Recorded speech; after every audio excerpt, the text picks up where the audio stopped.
الحمد لله ثم الحمد لله رب العالمين والصلاة والسلام على سيد الأنبياء والمرسلين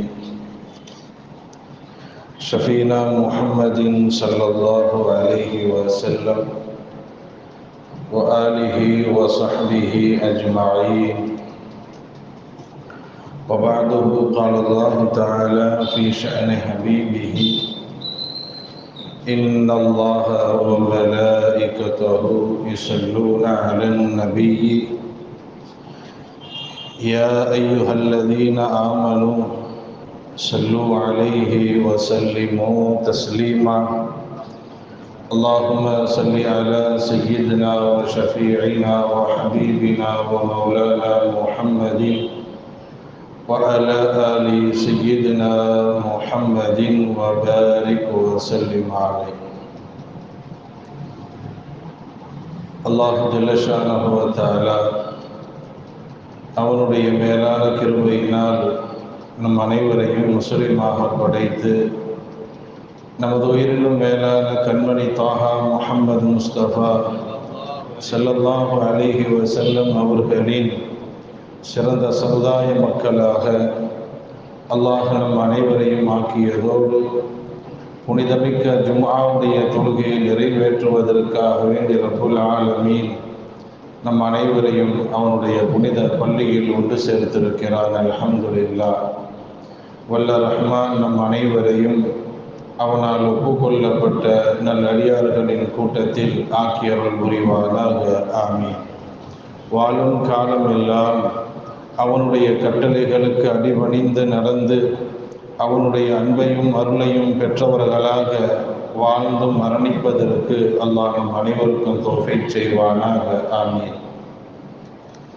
கண்ணியத்திற்கும் மரியாதைக்கும் உரிய அன்பான பெருமக்களே, கடந்த சில வாரங்களாக நமது பிள்ளைகளை நாம் எவ்வாறு வளர்க்க வேண்டும், நமது பிள்ளைகளை எவ்வாறு தர்பியத் அவர்களை பக்குவப்படுத்த வேண்டும், அதுபோன்று நமது முன்னோர்களாகிய இமாம்களை வலிமார்களை அவர்களின் பெற்றோர்கள் எவ்வாறு தர்பியத்து செய்து வளர்த்தார்கள் என்றெல்லாம் நாம் பார்த்து வந்தோம்.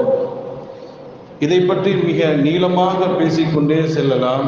காரணம், இந்த தலைப்பின் கீழ் அவ்வளவு பொக்கிஷங்கள் அடங்கி இருக்கின்றன. இந்த பிள்ளைங்களை வளர்க்குறதுங்கிறது சாதாரண விஷயம் அல்ல. இது சம்பந்தமான செய்திகள் நிறைய இருந்தாலும் இறுதியாக பெற்றோர்கள் கவனிக்க வேண்டிய மிக மிக முக்கியமான ஒரு செய்தி என்று கூட சொல்லலாம். பெற்றோர்கள் பிள்ளைகளை வளர்க்கக்கூடிய விஷயத்தில் மிக கவனம் செலுத்த வேண்டிய ஒரு முக்கியமான ஒரு சில செய்திகளையும் நான் தங்களுக்கு முன் சொல்ல கடமைப்பட்டிருக்கிறேன். அன்பான பெருமக்களே, எவ்வளவுதான் பிள்ளைங்களை நம்ம பேணுதலாக தர்த்தீபாக கண்டிஷனாக ரொம்ப ஒழுக்கமாக நாம் வளர்த்தாலும் அல்லாஹுடைய விதின்னு ஒன்று இருக்குது. எவ்வளவுதான் நம்ம பேணுதலாக கண்டிஷனாக வளர்த்தாலும் ஒவ்வொரு ஆளுக்குன்னு ஒரு தலையெழுத்து இருக்கும் இல்லையா? ஒவ்வொரு ஆளுக்குன்னு ஒரு நசீப் இருக்கும். என் பிள்ளைய நான் எவ்வளவு கண்டிஷனாக வளர்த்தாலும், என் பிள்ளைய நான் ஹாஃபிலாக ஆலிமாக எவ்வளவுதான் நான் வளர்த்தாலும் என் பிள்ளைக்குன்னு ஒரு நசீப் அல்லாஹ் எழுதி வச்சிருப்பான். என் பிள்ளை தாயினுடைய கருவறையில் இருக்கும் பொழுது அல்லாஹ் அந்த குழந்தைக்குன்னு ஒரு தகுதியிற விதியை எழுதலான்னு ஹதீஸ் வருது இல்லை? அப்போ நான் எவ்வளவுதான் நான் வளர்த்தாலும் நம்ம முயற்சி வீணாக போவதில்லை. இருந்தாலும் ஒவ்வொருவருக்கென்று ஒரு தலைவிதி, ஒரு நசீப், ஒரு விதி எழுதப்பட்டிருக்கிறது. அந்த விதி எப்படி எழுதப்பட்டிருக்குங்கிறது என்பதுதான் நமக்கு தெரியாது. அதைத்தான் நம்ம பயப்படணும். நம்ம பிள்ளைங்களுடைய விஷயத்தில் அல்லாஹ் என் பிள்ளைக்கு என்ன விதி எழுதி வச்சிருக்கிறாங்கிறத நம்ம யோசிக்கணும். இதையே நான் சொல்லுகிறேன் என்றால், சில பெற்றோர்களை நீங்கள் பார்க்கலாம். பெற்றோர்கள் ரொம்ப பேணுதலான மக்களாக இருப்பாங்க. அத்தாவை எடுத்தாலும் சரி, அம்மாவை எடுத்தாலும் சரி, பெற்றோர்கள் அவ்வளவு பேணுதலாக இருப்பார்கள். ஆனால் பிள்ளையை பார்த்தா அப்படியே ஆப்போசிட்டாக இருக்கும். அதுக்கு இதுக்கு சம்மந்தமே இருக்காது.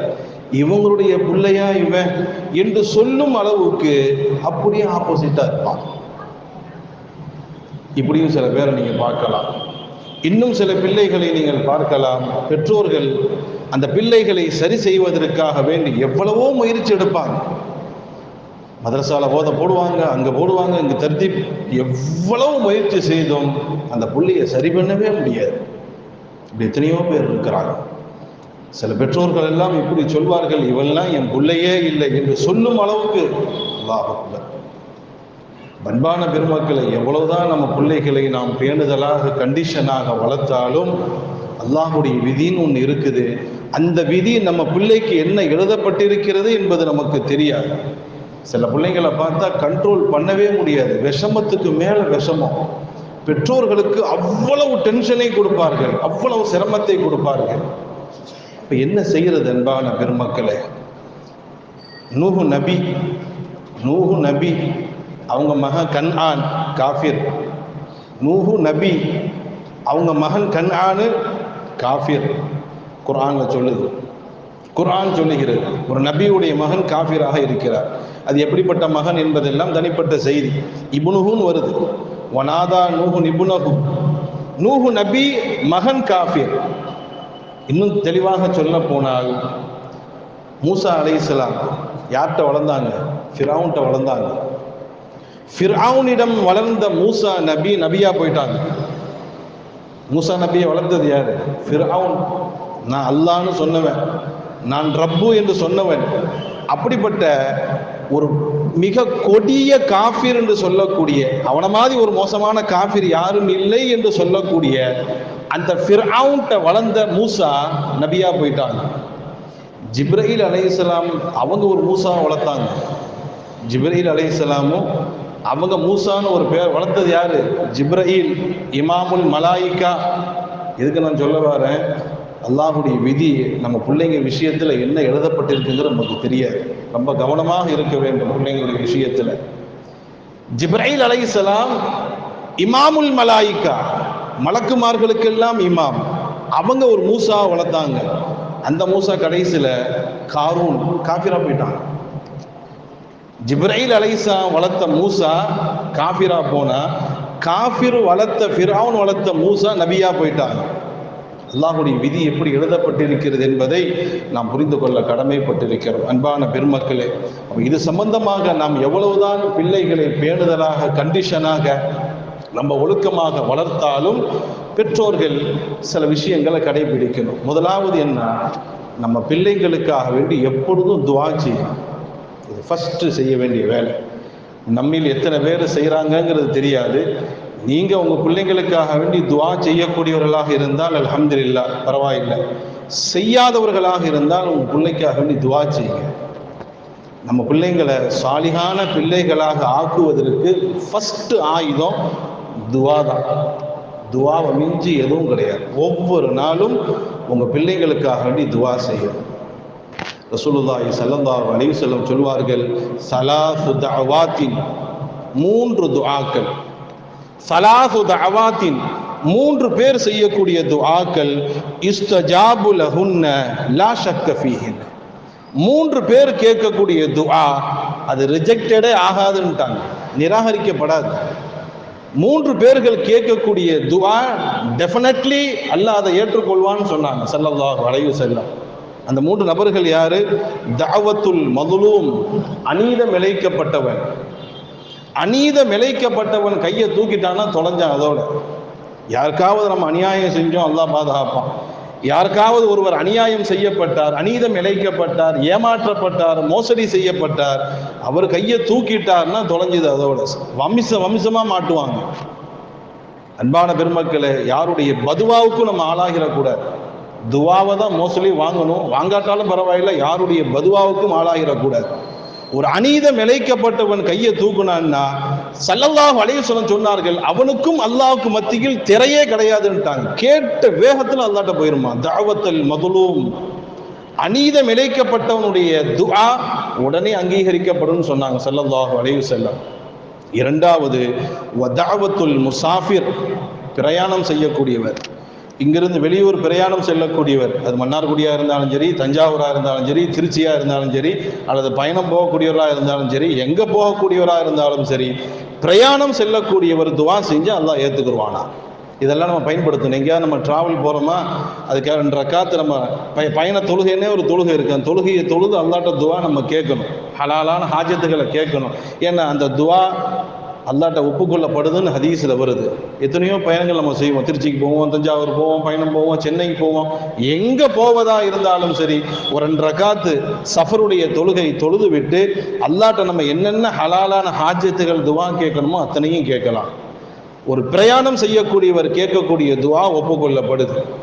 3வது சொன்னார்கள், தஅவத்துல் வாலிது லி வலதி. இதான் நமக்குள்ளது. ஒரு பெற்றோர் தன் பிள்ளைக்கு செய்யக்கூடிய துவா, ஒரு பெற்றோர் தன் பிள்ளைகளுக்கு செய்யக்கூடிய துஆ, அது அல்லாஹ்விடத்திலே அங்கீகாரம் பெறுகிறது என்று சொன்னார்கள். ஆக அன்பான பெருமக்களே, உங்கள் பிள்ளைகள் ஹயாத்தோடு இருக்குமே ஆனால், இப்போ சில பிள்ளைகள் மௌத்தாயிருப்பாங்க, அவங்களுக்கு நம்ம சொல்லக்கூடிய துவா இல்லை, அவங்களுக்கு சொல்லக்கூடிய துவா வேற. மர்ஹூமீன்களாக ஆகிவிட்டால், மரணித்து விட்டால் அவங்களுக்கு கேட்கக்கூடிய துவாக்கள் வேற. உங்கள் பிள்ளைங்க ஹயாத்தோடு இருந்தால், அந்த புள்ள 2 வயசு பிள்ளையா இருந்தாலும் சரி, தாயினுடைய கருவறையில் இருந்தாலும் சரி, 10 வயசு பிள்ளையா இருந்தாலும் சரி, 40 வயசு பிள்ளையா இருந்தாலும் சரி, 50 வயசு பிள்ளையா இருந்தாலும் சரி, உங்க பிள்ளைக்கு கல்யாணம் முடிஞ்சு அவனுக்கு பேரம் பிறந்தாலும் சரி, எந்தெந்த பெற்றோர்களுக்கு பிள்ளைகள் இருக்கிறதோ அந்த பெற்றோர்கள் செய்யக்கூடிய துஆக்கள்.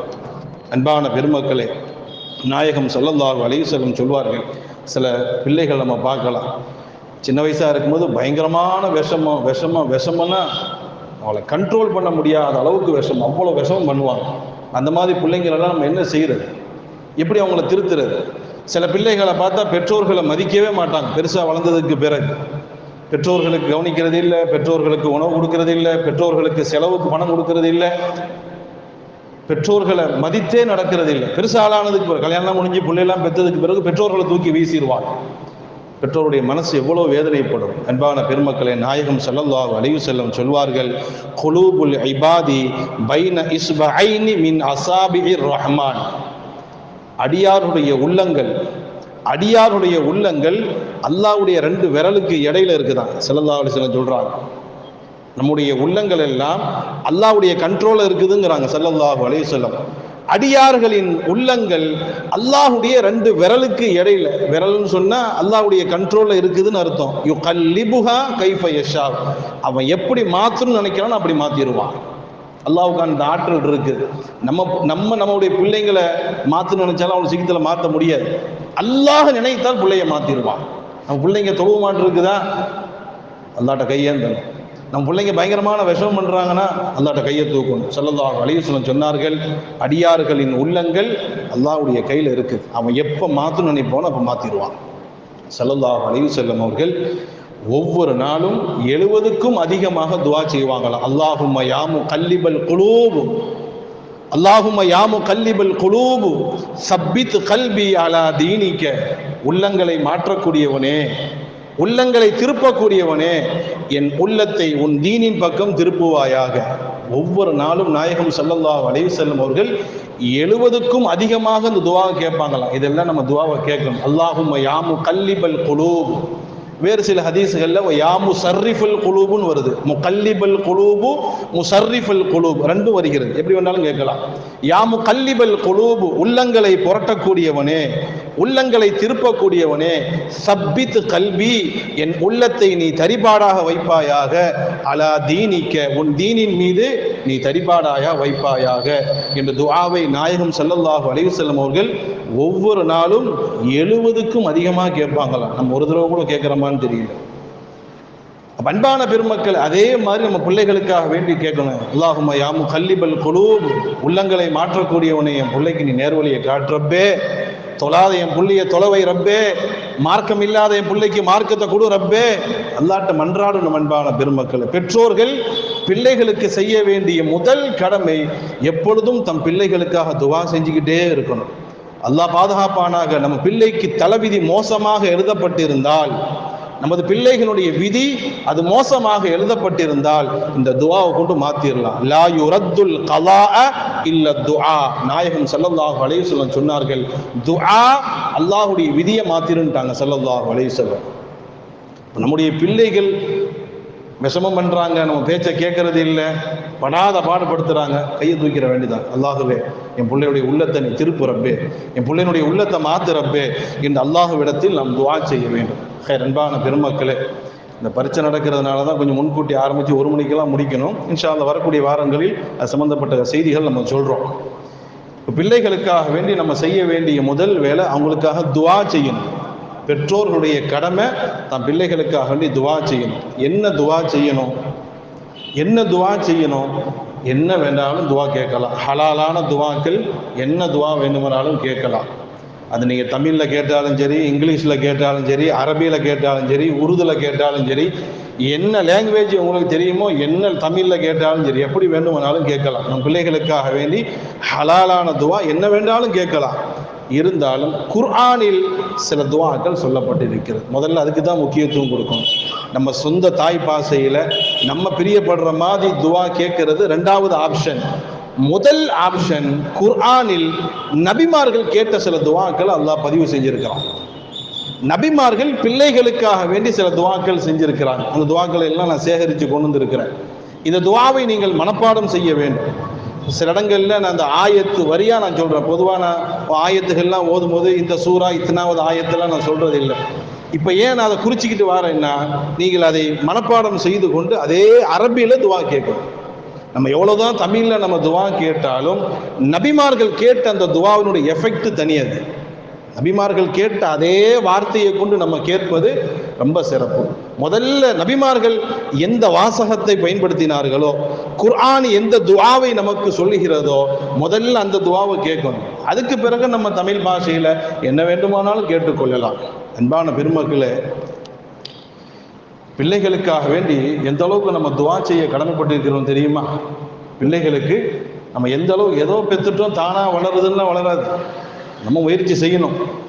இந்த ஒரு பயனில் கூட நான் கேட்டேன், சில பிராணிகள் நம்ம கஷ்டப்பட்டு வளர்க்கணும், சில பிராணிகள் தானா வளரும். சில பிராணிகள் நம்ம கஷ்டப்பட்டு வளர்க்கணும்.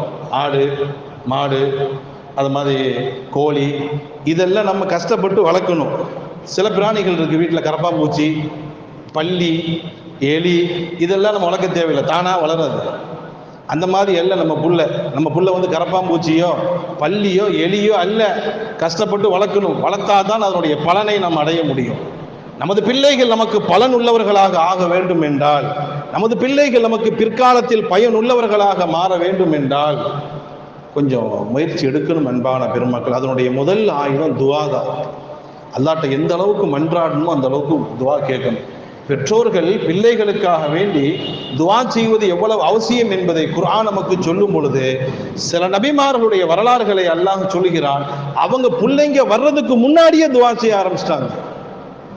பிள்ளைங்க வந்ததுக்கு பிறகு துஆ செய்யல, பிள்ளைங்க வர்றதுக்கு முன்னாடியே எனக்கு பிள்ளை இப்படிதான் வரணும்னு அல்லாஹ்ட்ட துஆ கேட்கிறாங்க. அன்பான பெருமக்களை, இப்ராஹிம் நபி அலைஹிஸ்ஸலாம் அவங்க கேட்ட துஆ, இதுக்கு நான் எந்த ஆயத்தெல்லாம் ரொம்ப சின்ன துஆ தான். இப்ராஹிம் நபி அலைஹிஸ்ஸலாம் அவர்கள் பல வருஷங்களுக்கு பிறகு பெற்றெடுத்த புள்ள, அவங்க கேட்ட துஆ என்ன தெரியுமா? ரப்பி ஹபுலி மினஸ் சாலிஹீன். இந்த துஆ நம்ம கேட்கணும். நம் பிள்ளைகளுக்காக நம்ம கேட்கக்கூடிய முதல் துஆ ரப்பி ஹபுலி மினஸ் சாலிஹீன். அல்லாஹுவே, என் பிள்ளைய நீ சாலிஹான பிள்ளைய ஆக்கு, என்னுடைய பிள்ளையை நீ சாலிஹான பிள்ளைய ஆக்கு, எனக்கு சாலிஹான பிள்ளைய கொடு. இது எல்லாரும் கேட்கணும். புள்ள உள்ளவங்களும் சரி, பிள்ளை இல்லாதவங்களும் சரி, உங்கள் ஒய்ஃபு கன்சீவாக இருந்தாலும் சரி, அல்லது திருமணமே ஆகாமல் இனி திருமணம் ஆகக்கூடியவர்களாக இருந்தாலும் சரி, இப்பொழுதே துஆ ரப்பி ஹபுலி மினஸ் சாலிஹீன், என் பிள்ளையை நீ சாலிஹான பிள்ளையாக்கு. சாலிஹான பிள்ளைன்னா சாதாரண அர்த்தம் அல்ல. சாலிஹான பிள்ளைன்னு சொன்னால் அல்லாஹ் பிரியப்படுற மாதிரி வாழக்கூடிய பிள்ளை தான் சாலிஹான பிள்ளை. அன்பான பெருமக்களே, என்னுடைய ஷேக் கேரளாலேருந்து வர்றாங்க இல்லையா, என்னுடைய ஷேக்கிட்ட நான் சொன்னேன், என் புள்ள ஹாஃபில் ஆகணும், ஆலிமாகணும்னு துஆ செய்யுங்கோன்ட்டேன். என்னுடைய ஷேக் இடத்துல என் புள்ள ஹாஃபிலாக ஆகணும், ஆலிமாக ஆகணும், துஆ செய்யுங்கோன்ட்டேன். அவங்க என்ன சொன்னாங்க தெரியுமா? ஹாஃபில் ஆகிறது, ஆலிமாகிறது பெரிய பாக்கியம்தான், ஆனால் உன் புள்ள சாலிஹான பிள்ளை ஆகிறதுக்கு துஆ கேளுன்ட்டாங்க. உன் புள்ள சாலிஹான பிள்ளை ஆகிறதுக்கு துஆ கேளுங்கன்ட்டாங்க. ஆனால் இப்பொழுதுதான் அதனுடைய உண்மை புரிகிறது. இப்ராஹிம் நபி அலைஹிஸ்ஸலாம் இப்படி கேட்கல, என் பிள்ளைய நீ நபியாக்கு, என் பிள்ளைய ஹாஃபிலாக்கு, என் பிள்ளைய ஆலிமாக்குன்னு இப்ராஹிம் நபி ரப்பி ஹபுலி மினஸ் சாலிஹீன், நம்ம புள்ள சாலிகான பிள்ளைய ஆயிடுச்சுன்னா அதை விட பாக்கியம் வேறு எதுவும் இல்லை அன்பான பெருமக்களே. ஆக அன்பான பெருமக்களே, பெற்றோர்களுக்கு நான் என்று சொன்ன முதல் துஆ ரப்பி ஹபுலி மினஸ் சாலிஹீன், ரப்பி ஹபுலி மினஸ் சாலிஹீன். சும்மா அரை வரி இருக்கும், அவ்வளோதான். பெரிய துவாலாம் ரொம்ப சின்ன துவா. ரப்பி இதுக்குள்ள அத்தனை அர்த்தமும் உள்ள இருக்குது, அத்தனை அர்த்தமும் உள்ள இருக்கு. ரப்பி ஹபுலி மினஸ் சாலிஹீன், அல்லாஹுவே என் பிள்ளைய நீ சாலிஹான பிள்ளைய ஆக்கு, என் பிள்ளைய சாலிஹான பிள்ளைய ஆக்கு. இந்த துஆவை பெற்றோர்கள் கேட்க வேண்டும். இனியும் குர்ஆன்ல பெற்றோர்கள் பிள்ளைகளுக்கு செய்ய வேண்டிய துஆக்கள் வருகிறது. இன்ஷா அல்லாஹ் வரக்கூடிய வாரத்தில் நாம் அதை சொல்வோம். அதை மனப்பாடம் செய்யுங்கள். தெரியாட்ட என்கிட்ட கேளுங்க, நான் சொல்லி தருகிறேன். பிள்ளைகளுக்காக வேண்டி நீங்க துஆ செய்யுங்க. இன்று இல்லாவிட்டாலும் என்றாவது ஒரு நாள் பிள்ளைகள் மாற்றப்படுவார்கள். ரப்பி ஹபுலி மினஸ் சாலிஹீன். அன்பான பெருமக்களே, பெற்றோர்கள் பிள்ளைகளுக்கு செய்ய வேண்டிய முதல் கடமை தன் பிள்ளைகளுக்காக வேண்டி இரவு பகலா துஆ செய்யும், இரவு பகலா துஆ செய்யும். அல்லாஹ் நம்ம கேட்கக்கூடிய துஆ வீணாகாது. கண்டிப்பாக அதனுடைய மாற்றத்தை நம் பிள்ளை இடத்தில் நாம் பார்க்கலாம். அல்லாஹ் தௌஃபீக் செய்வானாக. அன்பான பெருமக்களே, நிர்வாகத்தின் சார்பாக ஒரு அன்பான வேண்டுகோள். சமீபத்தில் வெள்ளப்பெருக்கெடுத்து தூத்துக்குடி, திருநெல்வேலி, காயல்பட்டினம், தென்காசி, கன்னியாகுமரி போன்ற சுற்று வட்டாரங்களில் பெருவிதமான பாதிப்புகள் ஏற்பட்டு ரொம்ப மக்கள் சிரமப்பட்டுக்கிட்டு இருக்கிறாங்கிற செய்தியெல்லாம் நம்ம கண்கூட பார்த்துக்கிட்டு இருக்கிறோம். அது சம்பந்தமாக எல்லா இடங்களிலிருந்தும் நிவாரணங்கள் ஒன்று சேர்க்கப்பட்டு அவங்களுக்கு முறையாக போய் சேர்ந்துக்கிட்டு இருக்குது. அந்த அடிப்படையில் ஜமாத்துல் உலமா சபையும் அவங்க சார்பாக எல்லா இயக்கங்களும் செய்கின்றன. அதுபோன்று ஜமாத்துல் உலமாவும் ஒவ்வொரு பகுதிகளிலும் அவங்க வசூல் செய்து இது போன்ற நல்ல காரியத்தை செய்து கொண்டிருக்கிறார்கள். அந்த அடிப்படையில் திருவாரூர் ஜமாத்துல் உலமா பெரியப்பள்ளி நிர்வாகத்தோடு தொடர்பு கொண்டு இது போன்ற ஒரு நிவாரணம் நிதி நாம் சேர்க்க வேண்டும் என்ற அடிப்படையிலே பேசியதனுடைய அடிப்படையில் பெரியப்பள்ளி நிர்வாக பெருமக்கள் சில முக்கியமான பள்ளிகளுக்கு தகவல் கொடுத்திருக்கிறார்கள். அந்த அடிப்படையிலே நாம் நம்மால் முடிந்த அளவுக்கு வெள்ளத்தால் பாதிக்கப்பட்ட மக்களுக்கு பொருளாகவோ பணமாகவோ எந்த விதத்தில் உதவி செய்ய முடியுமோ உங்களுடைய விருப்பம். நீங்கள் பணம் கொடுத்தாலும் சரி, அல்லது பொருள்னு சொன்னால் அரிசி, பருப்பு, எண்ணெய், அது மாதிரி ஏதாவது ட்ரெஸ்ஸு, மளிகை சாமான்கள், நீங்கள் எப்படி பிரியப்பட்டாலும் சரி, ஒன்று மளிகை சாமானாக கொடுத்தாலும் சரி அல்லது பணமாக கொடுத்தாலும் சரி, ஏதோ ஒரு விதத்தில் உங்களுடைய ஒரு பங்களிப்பு அதில் இருக்க வேண்டும். பாதிக்கப்பட்ட மக்களுக்கு நம்மால் முடிந்த ஒரு சின்ன உதவியை செய்ய வேண்டும். இன்ஷா அல்லாஹ் பெரியப்பள்ளி நிர்வாகத்தில் கொடுத்தா போதும். பெரிய பள்ளிவாசல் நிர்வாகம் மதியம் திறந்திருக்கும். நாளைக்கு 12 மணிக்குள்ளே கொடுத்துருங்க.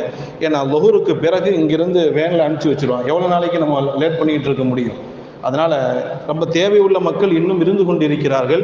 அதனால் இன்னைக்கு ஜும்மாவுக்கு பிறகிலிருந்து நாளைக்கு காலை 12 மணிக்குள் நீங்கள் கொடுக்க வேண்டிய அந்த தொகையோ அல்லது பொருளையோ உங்களுடைய உதவிகளை பெரியப்பள்ளி நிர்வாகத்திடம் நீங்கள் கொடுத்து விட்டால் இன்ஷா அல்லாஹ் முறையாக அவர்கள் ஜமாத்துல் உலமா சார்பா மூலமாக பாதிக்கப்பட்ட மக்களுக்கு கொண்டு போய் சேர்த்து விடுவார்கள். எனவே இது விஷயத்தில் நீங்கள் கவனம் செலுத்த வேண்டும் என்பதையும் பணிவான முறையில் சொல்லிக் கொள்வதோடு என் உரையை நான் நிறைவு செய்கிறேன். வாஹிரு தஅவானா அல்ஹம்துலில்லாஹி ரப்பில் ஆலமீன்.